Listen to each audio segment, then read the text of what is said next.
إذا ما قالني ربي أما استحييت تعصيني وتخفي الذنب عن خلقي وبالعصيان تأتيني.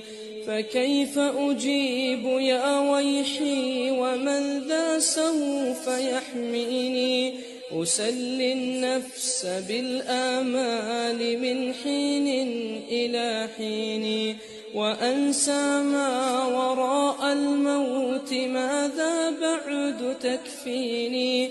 كأني قد ضمنت العيش ليس الموت يأتيني. وجاءت سكرة الموت الشديدة من سيحميني؟ نظرت إلى الوجوه أليس منهم من سيحميني؟